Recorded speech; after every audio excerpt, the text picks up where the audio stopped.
Hello, আসসালামু আলাইকুম। সবাই কেমন আছেন? আমি আলহামদুলিল্লাহ আপনাদের দোয়ায় ভালো আছি।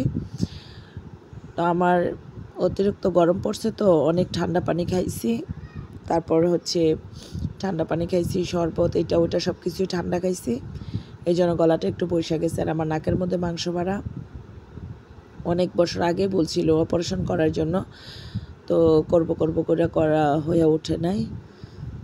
সেই জন্য এখন মানে একটু ঠান্ডা লাগলেই অবস্থা হয়ে যায়, বা একটু বালি গেলে মানে গলা বসা যায়, কথা বলতে কষ্ট হয়। তো আচ্ছা, যাই হোক, তো আলহামদুলিল্লাহ আমার আব্বুর আপনাদের সাথে শেয়ার করতে পারলাম, দেখাইতে পারলাম। আলহামদুলিল্লাহ আমার আব্বুরে আমার মাথায় যত চুল আছে তার চাইতে বেশি হায়াত দেখ। আমার আব্বুরে দেখলে পৃথিবীতে আমার আর মানে কিচ্ছু লাগে না। মনে হয় যেন আব্বুরে সারা জীবন কাছে রাখি, আর কোথাও যেতে না দেই, মানে এরকম লাগে। কারণ আমি বড় হওয়ার পরে আব্বু বাইরে বেরিয়েছিল, আব্বুরে মানে কাছ থেকে খুব কম পাইছি। এমনি আব্বু আমাকে অনেক ভালোবাসে, আমার ভাইয়েরাও জানে আমার আব্বু আমার অনেক ভালোবাসে। আমার পরে এখন আমার ছেলেরা বাসে, তারপরে ভালোবাসুক আর নাই বাসুক বাবা তো।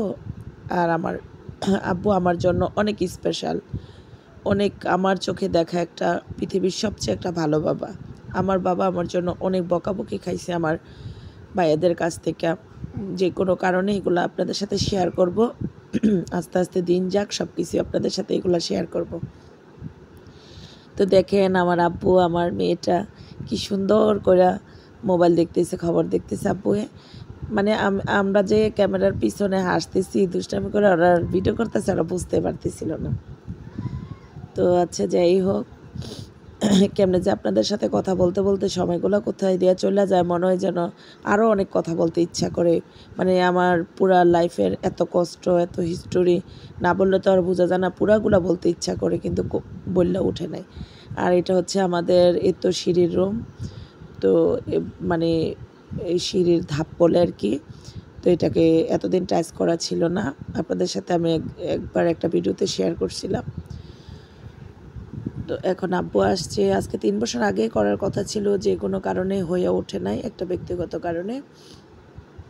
তো আলহামদুলিল্লাহ এখন সিঁড়ির কাজ করতেছে। তো কালকে নাইটে ওরা কাজ করছে, তো দেখাইলাম আর কি যে মানুষ কতটা পরিশ্রম করে সারাটা রাত্র নাইটে কাজ করছে। মানে চুক্তি নিয়ে আলাইছে, তো এই জন্য ওরা তাড়াতাড়ি করতে পারলে তো তাড়াতাড়ি ওরা আরেকটা কাজ ধরতে পারবে, আরেক জায়গায় গেলে কটা টাকা ইনকাম করতে পারবে। তো সেই জন্য ওরা মানে কালকে নাইটে কাজ করছে। তো আমি আবার দেখতে গেছিলাম যে কী অবস্থা।